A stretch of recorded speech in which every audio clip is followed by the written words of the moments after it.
ધંધુકા ઓવરબ્રિજની એક site traffic સમસ્યાથી પરેશાન થતા લોકોએ વાહન ચલાવીને નવનિર્માણ ઓવરબ્રિજના શ્રીગણેશ કર્યા।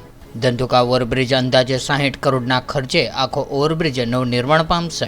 નવનિર્માણ ધંધુકા ઓવરબ્રિજ એક સાઇટ વાહન ચાલકોએ નેતાઓની કે અધિકારીઓની ઉદ્ઘાટનની રાહ જોયા વગર જ જનતાએ વાહન ચલાવીને જાતે જ ઉદ્ઘાટન કરી નાખ્યું। ત્યારે બગોદરાથી બોટાદ, ભાવનગર અને સૌરાષ્ટ્ર તરફ જવા માટે મહત્વના રોડ ઉપર ધંધુકા પાસે અંદાજિત 4389.48 લાખના ખર્ચે ઓવરબ્રિજ બનાવવાનું કામ મંજૂર થતાં હજારો વાહન ચાલકોને રેલવે ફાટક બંધ થાય ત્યારે સર્જાતા ટ્રાફિકની સમસ્યાથી મુક્તિ મળવાની આશા બંધાઈ હતી।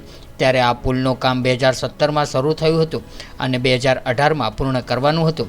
ત્યારે હજુ પણ પુલનું કામ એક તરફ પૂર્ણ થતાં તારીખ 16 મેના રોજ બપોરે 12 કલાકે વાહન ચાલકો માટે ખુલ્લો મુકાયો હતો, જેને લઈને ટ્રાફિક સમસ્યા હળવી બની હતી અને આ ફાટક ઉપરથી અંદાજે દરરોજના 20,000થી વધુ વાહન ચાલકો પસાર થતા હોય છે। ત્યારે ધંધુકા રેલવે ટ્રેક ઉપર ઓવરબ્રિજનું કામ પાછલા 8 વર્ષથી ચાલી રહ્યું હતું। ત્યારે શહેરના પ્રજાજનો, વાહન ચાલકો તમામ લોકોને ટ્રાફિક સમસ્યાને લઈને ભારે પરેશાની ભોગવી રહ્યા હતા। ત્યારે આખરે તંત્ર દ્વારા ઓવરબ્રિજના એક તરફનો માર્ગ તૈયાર કરી દેવાતા નેતા કે અધિકારીઓની રાહ જોયા વગર જ ટ્રાફિક સમસ્યાથી ત્રાસી ગયેલી જનતાએ સ્વયંભૂ જ નવનિર્માણ બ્રિજનું વાહનો ચલાવીને ઉદ્ઘાટન કરી નાખ્યું।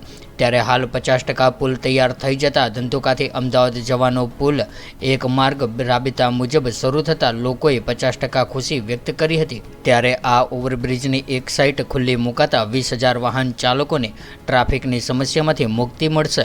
ત્યારે આશા બીજી તરફના બ્રિજના કામમાં ગતિ આવશે કે આ પુલના કામમાં સ્ટે R&B દ્વારા એપ્રોચનું કામ પૂર્ણ થઈ ગયું હતું, પરંતુ રેલવેની હદના કામને કારણે રેલવે દ્વારા મંજૂરીના વિલંબથી પ્રોજેક્ટ વિલંબમાં મુકાયો હતો।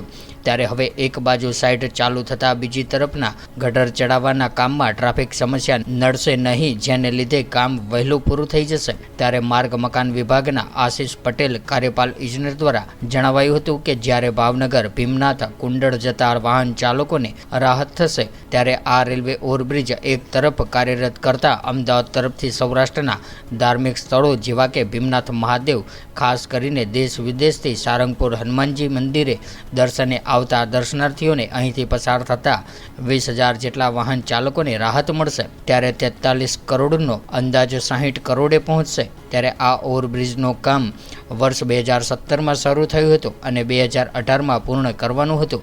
પ્રોજેક્ટ વખતે રૂપિયા 4,389 કરોડનો ખર્ચ અંદાજાયો હતો, પરંતુ તેમાં વિલંબ થતાં 60 કરોડનો ખર્ચ થવાની સંભાવનાઓ છે।